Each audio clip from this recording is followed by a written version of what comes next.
para nós aqui 4 importantíssimas lições de liderança, de pastoreio, de uma vida que quer fazer diferença, impacto. E se você quer ter um ministério assim, né, e uma vida pessoal na sua casa, na sua família, mas principalmente no seu ministério, preste atenção nesse texto, preste atenção nas 4 aplicações que a gente encontra aqui. Certo dia, Pedro e João estavam subindo ao templo na hora da oração, às 3 horas da tarde.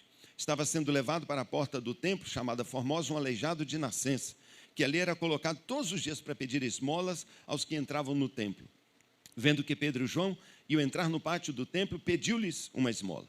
Pedro e João olharam bem para ele. Pedro e João olharam bem para ele, fixaram os olhos, focaram.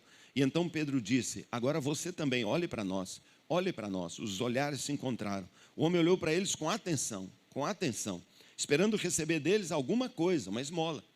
Pedro disse: não tenho nada para te dar. Já teve situação que alguém bateu na sua porta, na janela do seu carro, na rua, e você realmente não tinha? Às vezes você fala, não tenho, assim, tipo, não vou dar não. Mas você já teve? Teve. Hoje em dia a gente quase não anda com dinheiro, mas vai dar um cartão para o mendigo, né? Não tenho ouro nem prata, mas o que eu tenho, isso eu te dou. Em nome de Jesus Cristo Nazareno, ande. Segurando pela mão direita, ajudou a levantar-se. Imediatamente os pés e os tornozelos dos homens ficaram firmes. E de um salto pôs-se em pé e começou a andar. Depois entrou com eles no pátio do templo, andando, saltando e louvando a Deus. Uma cura extraordinária. Obrigado, os irmãos que ficaram de pé aí em honra à palavra. Que legal, obrigado. Minutinho. Eu quero fazer uma pergunta para você que mudou meu entendimento aqui desse texto, me ajudou a entender muita coisa para o meu ministério pastoral. A pergunta que eu quero fazer para você, preste atenção nela. Eu quero que sua cabeça vá aí, analise, seja questionador. A minha pergunta é: e se Pedro tivesse dinheiro? Eu duvido que Pedro estava mentindo, ele não tinha mesmo. Um apóstolo pobre, deixou tudo. Na hora ele não tinha nada. A minha pergunta é: e se ele tivesse? E vamos dizer que ele viu aquele mendigo e ele ficou muito tocado. E vamos dizer que ele até assim, muito tocado, abriu a carteira, só tinha ali, igual a carteira dos irmãos aí, só nota de 100, só nota de 100. E ele falou assim: mas Deus me tocou. E ele tirasse 100zão, aqui ó, 100zão, pum. Cara, o mendigo ia ficar doidão, não ia? O mendigo ia ficar doidão. Eu ia querer ser mendigo se o cara saísse, desse 100zão aí. Pastor Jorge me dá 100zão aí, meu Deus, Agora, falar aqui, e se Pedro tivesse dinheiro? Graças a Deus para aquele mendigo que Pedro não tinha. Mas e se ele tivesse? Sabe o que aconteceria se ele tivesse o dinheiro? Seria normal. Seria normal, mais um dia normal. Se ele tivesse dinheiro, seria um dia normal. Porque diz o texto que ele ia todo dia para lá. Bem, se ele ia para lá é porque dava alguma coisa. Ninguém vai continuar indo para não ganhar nada. Então ele tinha uma rendazinha. Se o Pedro tivesse dado, ainda que fosse 100 reais, talvez ele falasse: opa, vou mais cedo para casa. Mas no dia seguinte ele voltaria? Voltaria. Porque não resolveu o problema dele. Não mudou a vida dele.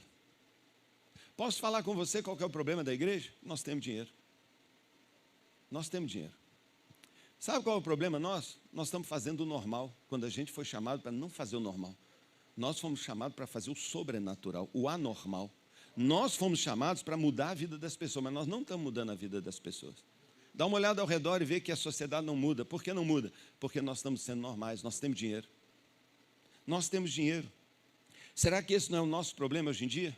Será que nós não estamos fazendo uma abordagem da vida das pessoas, do papel da igreja, uma abordagem dos problemas de hoje em dia natural? Será que nós não estamos fazendo uma abordagem natural? Ora, Pedro viu um mendigo, coitado, está com fome, está pobre, natural. Ele precisa comer, natural. Coitadinho, talvez comprar um remédio, natural. Tudo é natural. E se ele desse um dinheiro para ele, tinha dado uma solução que outro poderia dar, natural. Será que a igreja não está abdicando desse outra coisa que ela tem para fazer o natural? Sabe o que nós estamos fazendo com o mendigo hoje em dia? Nós estamos criando o ministério do mendigo. E eu já fico imaginando, no dia de hoje, com a igreja cada vez que é mais ministério, alguém ia botar uma camisa de voluntário e falar: pastor, eu me apresento para criar o ministério do colchonete. Por quê? Porque o coitadinho do mendigo fica sentado no chão duro e o bumbum dele dói. Então nós somos crentes tão bonzinhos, vamos dar um colchonete. Aí ele vai ficar com o bumbum molinho. Não vai doer tanto. Glória a Deus, isso é uma bênção, irmão. Mudou a vida do mendigo? Não mudou. É um calor danado, Jerusalém é muito quente. Aí vem outro irmão e cria o ministério do guarda-sol. E aí vem o ministério do guarda-sol, a sombrinha no mendigo. Mudou a vida do mendigo? Não mudou. O ministério da quentinha, deixa comigo, todo dia eu levo o almoço lá. E aí agora o mendigo fica mais gordinho, mas ele deixou de ser mendigo, aleijado? Não. Se ele tivesse dinheiro, a vida do mendigo não teria mudado. E é isso que me incomoda, uma abordagem normal. E o que está em jogo aqui é se nós queremos ser relevantes, se nós queremos causar impacto mesmo, ou se a gente vai cair num cantinho aí da sociedade, insignificantes, que é uma igreja que não faz diferença. Nós vamos virar uma ONG, no meio de tantas ONGs aí.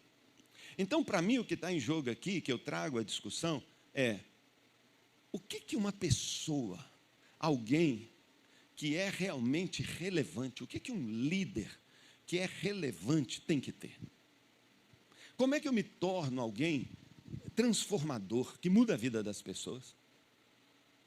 Como é que eu vou fazer meu ministério, aquilo que Deus me chamou para fazer, não ser apenas um paliativo, mas de fato a gente perceber mudança na vida das pessoas? Talvez você diga assim, pastor, eu não posso fazer isso não, porque isso depende de Deus, a ação sobrenatural é de Deus, eu concordo com você. Mas será que nós mesmos não estamos nem dando chance a Deus de nos usar do jeito que Ele queria? Porque nós já partimos da ideia de que o meu papel é só dar um colchonetezinho para o mendigo. Está entendendo onde eu estou chegando? E eu aprendo aqui, portanto, né, que Pedro, ele disse, eu não tenho ouro nem prata, mas eu tenho algo. Vamos ser aqui honestos, num momento assim de confessionário. Você já foi numa igreja que você percebeu, aqui tem uma coisa diferente? Você já encontrou com pessoas e já percebeu, caramba, essa pessoa tem algo mais. Pedro aqui foi totalmente diferente. Ele tinha algo mais. Posso destacar para você que era a hora da oração? Posso dizer para você que o templo era o ponte de encontro de Jerusalém? Posso lembrar para você que está lotado de gente? Posso lembrar para você que essa escadaria da Porta Formosa não é uma escadinha não, é um monstro de uma escada e que ali ficava gente de todo lado. Posso dizer para você que quando Pedro parou, não tem ouro nem prata, mas algo eu te dou, todo mundo começou a parar. E sabe aquele amontoado que dá e que todo mundo ficou vendo? Você já viu esse tipo de coisa? Uma vez eu fui pregar na Argentina e o pastor que me convidou é um pastor da Assembleia de Deus de lá, que tinha vindo aqui muitas vezes, um avivalista, e eu acho que mais assim para, pagar a cortesia de eu ter trazido ele aqui umas 2 vezes, me chamou para ir lá. Eu chego no aeroporto, lá na cidade dele, lá no sul da Argentina, e quando o cara me pega no aeroporto, eu e minha esposa, e estava mais um casal amigo, a gente vira assim na avenida saindo do aeroporto, tinha um outdoor gigante, e no outdoor estava cheio de... Me chamou a atenção, porque estava cheio de muleta, cadeira de roda, estava assim, grande cruzada de milagres, apesar de estar escrito em espanhol, eu entendi, né? Grande cruzada de milagres, mas o susto que eu vi é quando eu vi minha foto lá. Porque estava lá o grande evangelista e homem de milagres, Paulo Mazzoni, traga todos os paralíticos e doentes, cegos, aleijados, que ele vai curar. Era o outdoor, aqueles outdoor assim, pentecostais, com fogo, cadeira, sabe aquele negócio? Eu falei, o que é isso aí? Ele falou assim, é a sua conferência. Não, eu vim pregar aqui sobre igreja. Não, é conferência de milagre. E é no estádio de futebol da cidade, todo mundo vai. Já tem mendigo vindo da Argentina inteira.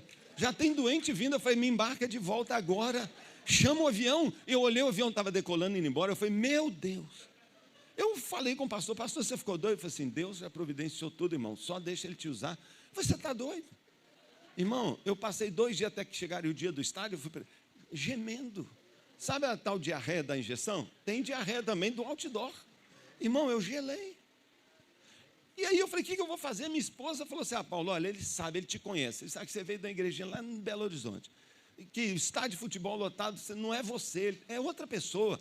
Não preocupa não, dá uma palavrinha lá, porque vem alguém lá depois. Eu falei, então é isso, ótimo e tal.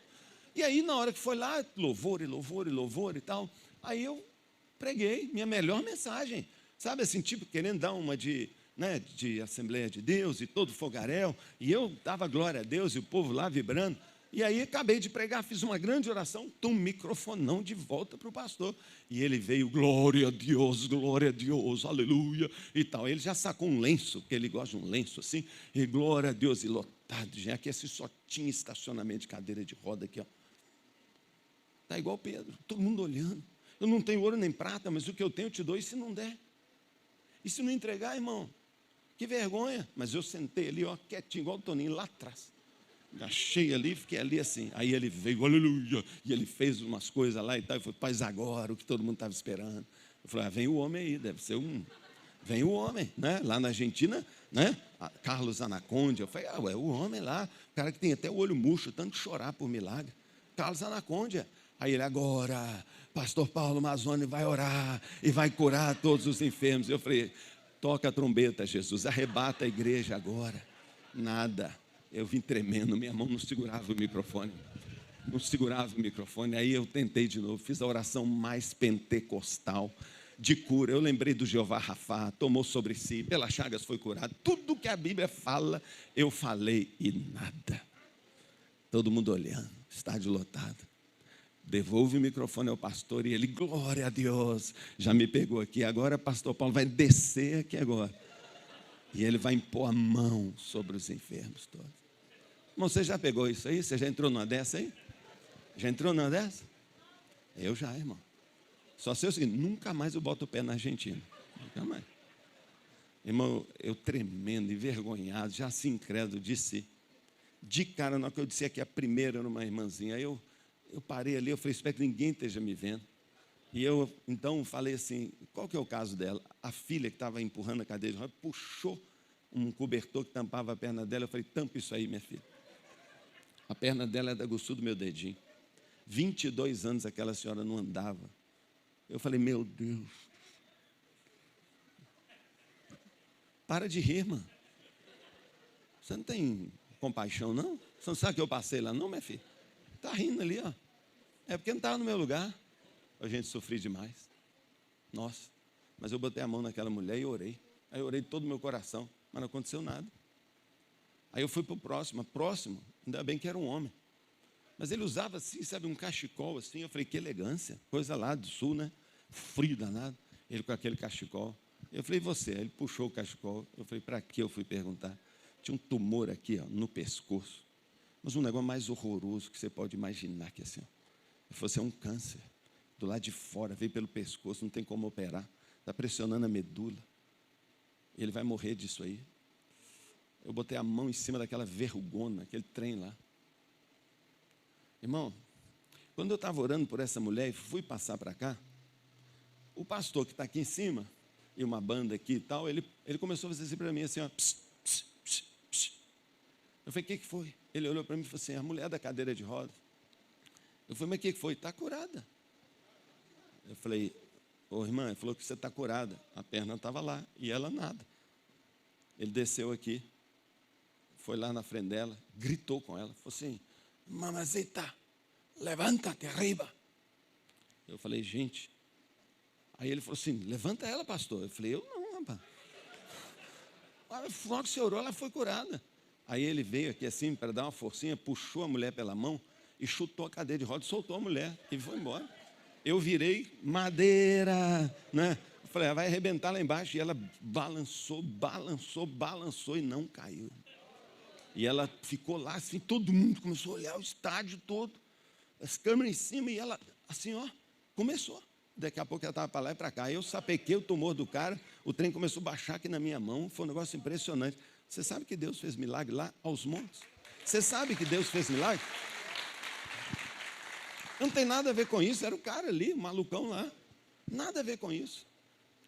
Mas isso me fez. Sabe, quando eu estava lendo esse texto, eu falei assim, eu sei como é que o Pedro sentiu. Todo mundo olhando para ele como se fosse ele. Ele falou, não olhe para nós, não. É Deus. Mas a minha pergunta é, será que nós não estamos tendo uma abordagem natural? O que alguém que quer fazer a diferença precisa ter? Quando você descobre alguém que faz a diferença, e talvez a gente não está fazendo diferença por causa disso. Eu vou citá-las aqui. 4 qualidades que eu vejo em Pedro, um grande apóstolo, para qualificar alguém que não tem o normal, mas eu tenho algo. Eu tenho algo. Quais são as marcas de alguém que faz diferença hoje em dia? E eu nem vou entrar na área do poder do Espírito, unção especial, o manto de Elias sobre você. Isso é sua vida com Deus, mas eu falo de liderança, eu falo de estilo, de postura, de posição, de alguém que quer fazer diferença. Porque o diabo mente tanto para a gente, Ele engana tanto que ele fala assim, para o cantinho, vai para a casinha do cachorrinho, viver pequeno, viva pequeno. E a gente às vezes está fazendo colchonete, guarda-sol, mas não estamos mudando vida. E aí a igreja vai perdendo seu impacto na sociedade. Primeira coisa que eu vejo na vida de Pedro aqui é foco. Foco. Qual é a verdadeira necessidade do paralítico? O que ele faria com algum dinheiro? Resolveria? Você já entendeu? Não. Então foco, foco. Sabe, nós temos que alcançar as pessoas que ninguém está alcançando. Nós temos que fazer o que ninguém está fazendo. E se nós queremos fazer isso, nós precisamos de foco. Eu sou pastor de uma igreja que de repente deslanchou e começou a crescer. Sabe por quê? Porque nós focamos. Nós paramos de fazer tudo que todo mundo faz e começamos a fazer aquilo que Deus falou. É isso que eu tenho que fazer.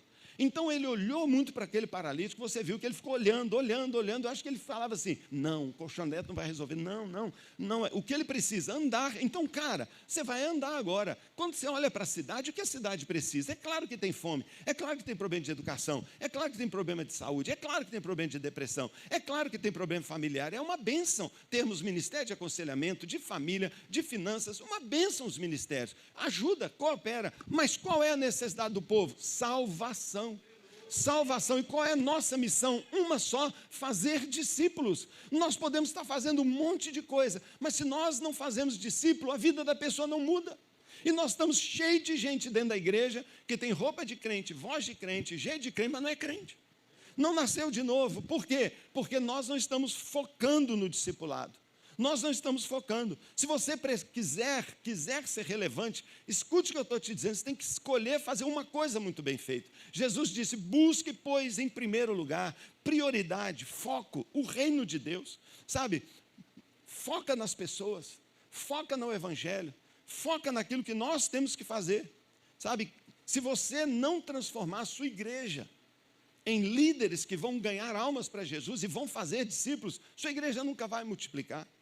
Sabe, se você não fizer isso, você já está escolhendo, eu vou perder a colheita, eu não vou. Então você tem que ter um foco. Eu me preocupo com o pastor que passa a semana inteira, ele fez 1 milhão de coisas, ele deita todo dia tarde exausto, mas ele não gastou 1 minuto do dia dele para formar líderes, para fazer os seus membros curarem as pessoas, irem para os lugares onde vão, escola, faculdade, família, trabalho, para ser luz, para transformar, para entender. Você não está lá para formar em medicina. Pode formar em medicina na UFMG, mas você tem que ganhar almas para Jesus lá dentro. Você não vai para o shopping para ficar de olho num vestido novo e ficar doido, depois tomar um sorvete e ir embora para casa. Você vai num shopping para ganhar almas para Jesus. Nós temos que ter um foco, e gente que faz diferença tem foco. Sabe? Segundo lugar, segunda característica, pessoas comuns, pessoas que não fazem diferença, elas só veem problemas. Pessoas diferenciadas só vê oportunidade. O pastor Jorge falou que foi a primeira palavra que ele falou. Ele falou assim, problema é oportunidade. Eles enxergam um potencial onde todo mundo vê problema. Pedro tinha um problema, eu não tenho dinheiro. Sabe o que a maioria de nós faz? Desanima.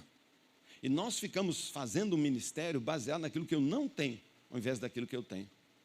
Eu não tenho um templo como esse. Se eu tivesse, a minha igreja era grande. Nunca vai ter. Nunca vai ter. Porque não é templo que faz isso. E eu começo a focar o que eu não tenho. Eu não tenho tal dom, eu não tenho tal estudo, eu não tenho tal aparência, eu não sei cantar, eu não tenho a voz do Ronaldo. Eu bati palma aqui mais forte, adorei o Ronaldo cantando, fiquei impressionado. Ganhei um CD. Oportunidade aí. Ganhei um CD ali. Maravilhoso.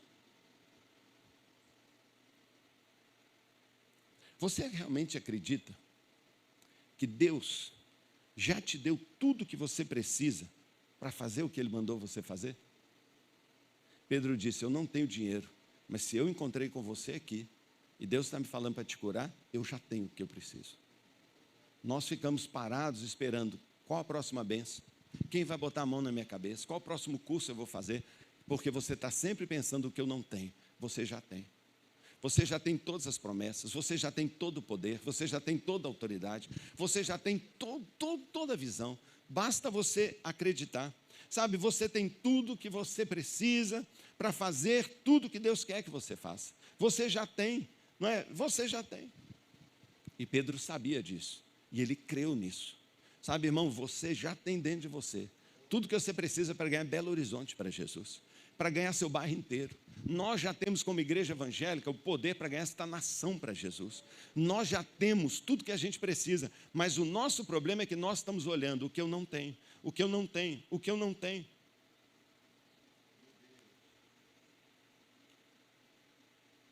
Se um médico te dissesse, olha, seu filho está com uma doença mortal, ele precisa de um remédio tal e esse remédio custa R$200 mil. E se ele não tomar esse remédio dentro de um mês, seu filho vai morrer. Você arrumaria esses R$200 mil? Você arrumaria? Claro que você arrumaria. Hoje você não faz isso porque você não tem essa necessidade. Mas se viesse a notícia, você ia bater em todas as portas, você ia fazer campanha na internet, você ia em todas as igrejas, você não ia dormir, mas em um mês você ia ter R$200 mil lá. Duvido que pelo menos você não ia dar a vida para isso. Por quê? Porque você ama o seu filho. Você ama o seu filho. Sabe, falta isso na gente. Nós não ganhamos o mundo porque a gente não enxerga como ele realmente está. A gente tem que enxergar as pessoas. Nós estamos aqui no púlpito vendo as pessoas, mas a gente não sabe o drama que está lá dentro de cada um. Por isso Pedro olhou muito para ele. E ele ficou olhando, depois falou, agora você olha para mim. E ali, eu acho que mexeu com ele. Mexeu com ele. Sabe, e pessoas que fazem diferença, igrejas que estão fazendo diferença no mundo inteiro hoje, são as igrejas que fazem poucas coisas, poucas, não faz um monte de coisa, mas o que faz de maneira poderosa. Pessoas que fazem diferença não olham só problemas, mas em cada problema. Ah, minha igreja é num bairro pobre, melhor ainda para você. Ah, meu bairro é super religioso, melhor ainda. Ao invés de ver obstáculo, veja uma oportunidade. Pessoas, terceira lição, diferenciadas, que vão fazer diferença, estão dispostas a falhar. Enquanto a maioria quer estar segura, não quer arriscar. Todo mundo olhando para Pedro, todo mundo olhando. Agora, vem, levanta e anda. Ah, essa eu quero ver. É a primeira vez. Depois que Jesus subiu, eles estavam quietinhos. Agora é o futuro daquela igreja. Agora acabou de vir um Pentecostes. Agora o que vai marcar? Dependendo, olha o peso que está sobre Pedro. Mas ele não tinha medo de errar. Ele não tinha medo de errar. Eu sempre ouço isso muitas vezes. Muitas pessoas dizem assim, falhar não é uma opção para mim, eu não quero falhar. Eu digo para ele assim, tá bom, irmão, você não precisa querer falhar não. Falhar não é mesmo uma opção, falhar é uma necessidade. Falhar é uma necessidade, a gente só aprende falhando. É necessário correr risco. Quem não corre risco, não arrisca. Quem não corre risco, não experimenta o novo. E muitas vezes nós estamos dentro de um modelo repetitivo, de uma maneira comum, porque nós não queremos, nós não temos coragem de mudar as coisas. Eu bati o olho na hora que eu entrei aqui, eu falei, trocaram todas as cadeiras, tem um carpete maravilhoso aqui, tem que mudar, nem que seja isso. Mas e dentro de você? E dentro de você?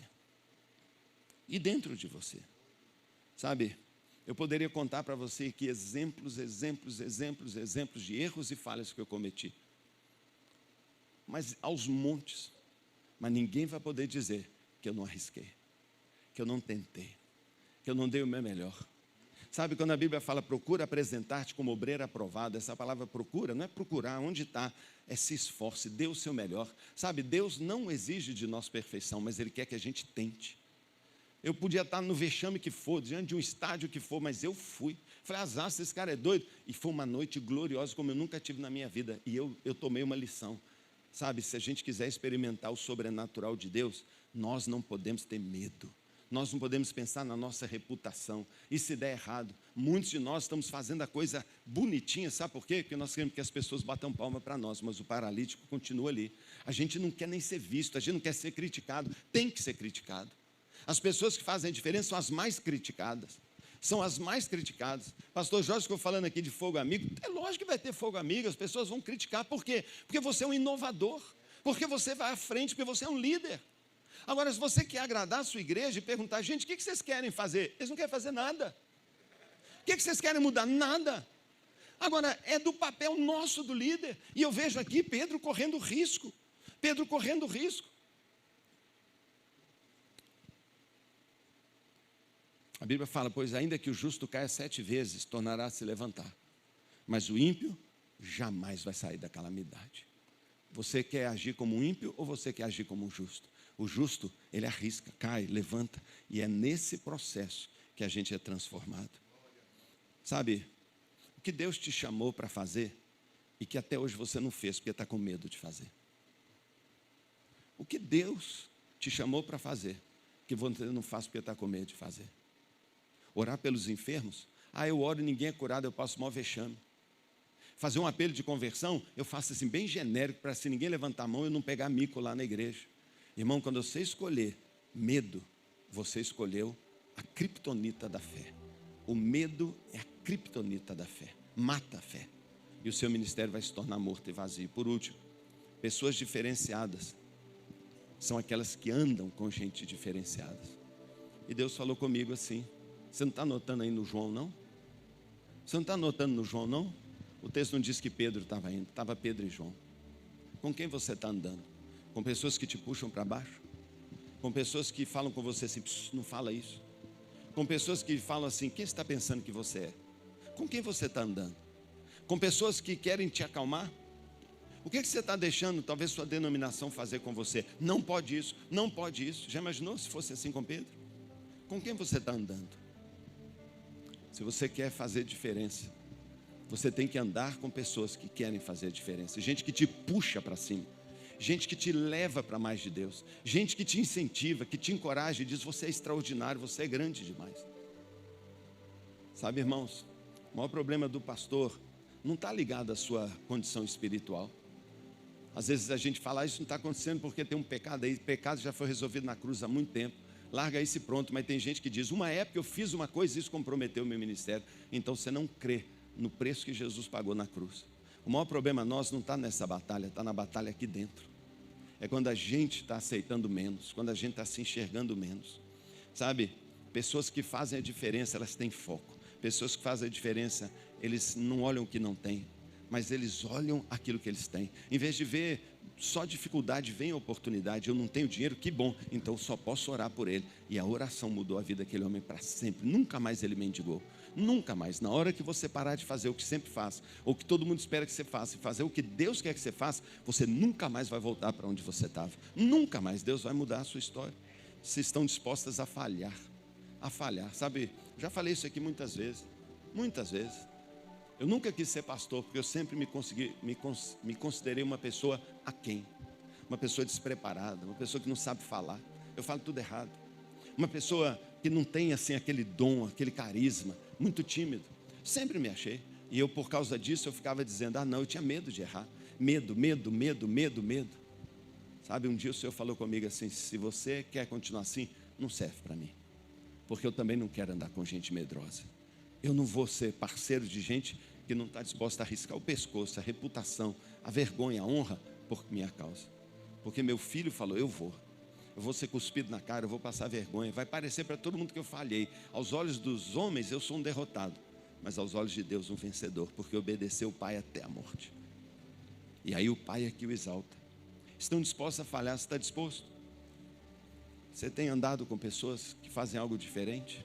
Se você vem aqui só por obrigação todo dia, ou com um grupo que você anda, não faz sentido. Mas se você vem porque você fala, eu recebo algo mais, eu tenho um desafio, eu sou inspirado, eu saio da normalidade, eu sou cutucado. Deus quer cutucar você. E eu posso dizer para você, o que eu posso dizer para você é que aquele que crê em mim fará as obras que eu fiz. E obras maiores fará. Obras maiores fará. Sabe, um dia Deus chamou Elias. E Elias se tornou um grande profeta. Fez 8 estupendos milagres. Mas um dia Deus falou para Elias, agora passou seu tempo, chamou Eliseu. E Eliseu fez 16 milagres. 16 milagres. Ele foi maior. Fez as obras que eu fiz e ainda maiores. Por quê? Uma das coisas que ele fez foi que quando Elias o chamou, ele queimou o arado dele. Ou seja, eu não tenho outra vida, eu não tenho plano B, eu não volto para o que eu era antes, eu mergulho de cabeça, não tem retorno. Sabe, nós precisamos queimar os nossos arados, nós precisamos deixar aquilo do nosso passado que nos prende. Às vezes é um modelo, às vezes é um estilo, às vezes é aquilo que eu sou bom. Deus quer fazer novo, porque ninguém aguenta mais as mesmas mensagens, ninguém aguenta mesmo o mesmo ano, ninguém aguenta mais você pegar aquela agenda do ano passado e só copiar e colar. E fazer em fevereiro a campanha disso, em março aquela outra, a conferência de família, todo ano é igual. Será que Deus não quer algo novo? Será que Deus não quer de você uma novidade? Pessoas que fazem a diferença, elas andam com gente que faz diferença e estão dispostas a arriscar. Eu falo isso com você porque talvez você não tenha dinheiro. Talvez você se sinta como eu, uma pessoa comum, sem predicados especiais. E talvez você está aceitando isso como sendo assim: já que eu não tenho, então eu vou ficar pequeno. Não é assim que funciona. Deus opera pelo que você não tem. Eu não tinha prédio, nenhum prédio. Eu tinha um predinho de nada lá no Santo Antônio, mas eu tinha as casas das pessoas. Então eu falei: eu não tenho prédio, mas eu tenho as casas. E se eu tenho as casas, é nas casas que a igreja vai crescer. E nós temos milhares de casas hoje, onde tem células pregando o evangelho, discipulando pessoas. Então eu não tinha algo, agora eu tenho. Então se eu tenho, agora eu vou querer o que eu não tenho? Eu vou só expandindo. Por quê? Porque Deus move não pelo que eu tenho, mas por aquilo que eu não tenho. Paulo aprendeu isso e diz: o poder de Deus é liberado pelo que eu não tenho. Ele se aperfeiçoa, ele tem lugar, ele se move na minha fraqueza, não na minha força. Não é na sua conta bancária, não é no seu prédio, não é na sua voz, é na sua fraqueza. Porque quando a sua fraqueza virar poder, quando alguém que não tem dinheiro levantar um paralítico, aí você é sobrenatural. Vamos ficar de pé e a gente fazer uma oraçãozinha. Eu passo a palavra ao pastor Jorge. Eu queria só fazer uma oração, pedindo a Deus para te fortalecer, que você continue crendo que vale a pena você buscar mais de Deus. Você buscar aqui nesse ambiente que é família, que é seu, a receber, a continuar sonhando, não parar de sonhar, não aceitar uma caixinha para você.